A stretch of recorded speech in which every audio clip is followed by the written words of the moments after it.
Banyumas memiliki sejarah budaya dan bahasa khas di mana bahasa Banyumasan menjadi identitas lokal sekaligus sarana penting untuk dakwah Islam.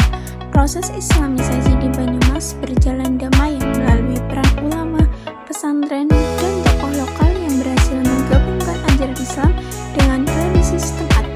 Bahasa Panyuwangan yang lugas, egaliter, dan ekspresif efektif digunakan untuk mendekatkan dai dengan masyarakat. Pendekatan dakwah dengan bahasa dan budaya Banyumasan dinilai lebih kontekstual, komunikatif, dan mudah diterima, meski masih menghadapi tantangan seperti keterbatasan literasi dakwah berbahasa lokal.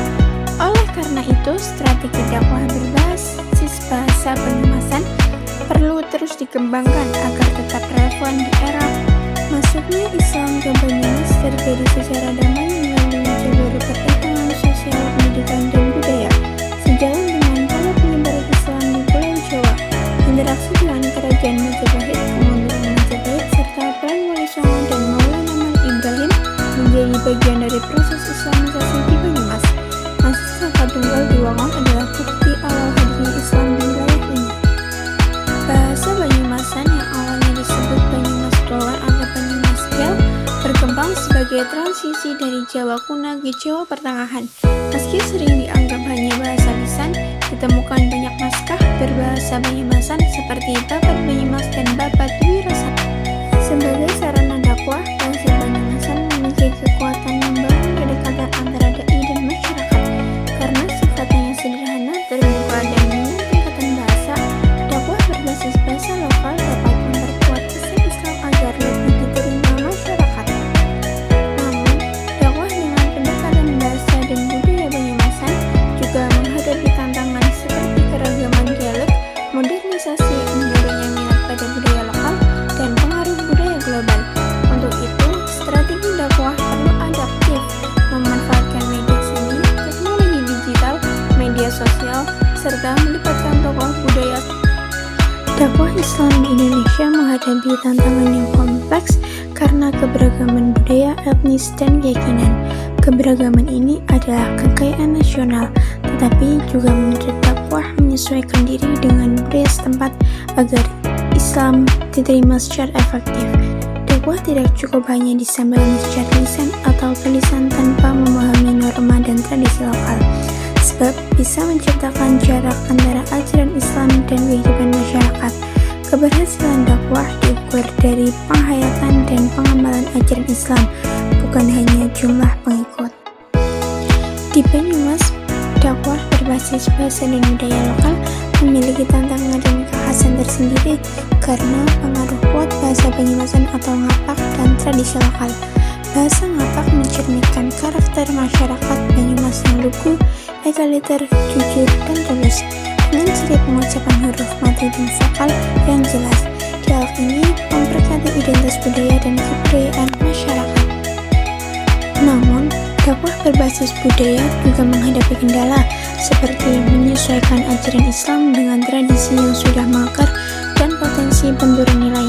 Karena itu, strategi dakwah berbasis budaya meliputi memahami budaya lokal, memanfaatkan media seni dan budaya, menggunakan bahasa yang sederhana dan akrab, memanfaatkan teknologi dan media sosial, mengadakan kegiatan budaya bernuansa Islami, dan bekerja sama dengan tokoh budaya setempat.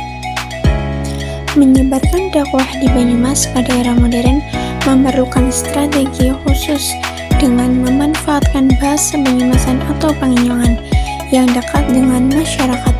Modernisasi dan perkembangan teknologi membawa tantangan baru berupa pergeseran nilai gotong royong, kekeluargaan, dan kearifan lokal menjadi gaya hidup konsumtif dan individualitas.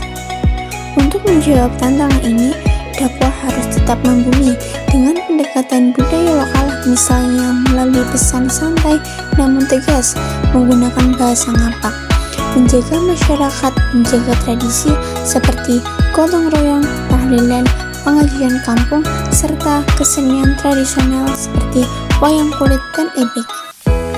Di era digital, dakwah juga perlu memanfaatkan media sosial seperti YouTube, Twitter, Facebook, dan podcast dengan konten kreatif berlogat Banyumasan agar lebih menarik, lucu, mendidik, dan menyentuh hati masyarakat. Proses Islamisasi di Banyumas juga didukung jalur pendidikan pesantren, di mana para lulusan kiai dan ulama kembali berdakwah ke masyarakat.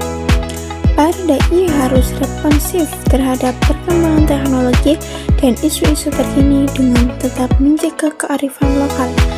Dengan semakin luasnya penggunaan internet dan ponsel pintar di Banyumas, dakwah digital menjadi strategi efektif untuk menjangkau masyarakat lintas usia, tempat, dan waktu, sehingga dakwah tetap relevan dengan perkembangan zaman tanpa meninggalkan identitas budaya Banyumasan. Bahasa Banyumasan memiliki peran strategis dalam dakwah Islam di wilayah Banyumas, karena kemampuannya menyampaikan pesan secara lugas, akrab, dan sesuai dengan karakter masyarakat setempat. Sejarah panjang masuknya Islam ke Banyumas menunjukkan bahwa pendekatan budaya dan bahasa lokal telah menjadi kunci keberhasilan dakwah yang damai dan berkesinambungan. Bahasa Banyumasan dengan sifat egaliter dan ekspresifnya dapat memperkuat pesan-pesan dakwah agar lebih mudah diterima. Meski menghadapi tantangan seperti modernisasi, individualisme, dan menurunnya minat terhadap budaya lokal, dakwah berbasis bahasa Banyumasan tetap memiliki peluang besar jika dikemas secara kreatif, termasuk melalui media sosial dan konten digital. Oleh karena itu, pelestarian bahasa dan budaya lokal tidak hanya penting untuk identitas daerah, tetapi juga menjadi aset dalam strategi dakwah Islam yang kontekstual dan efektif di era global.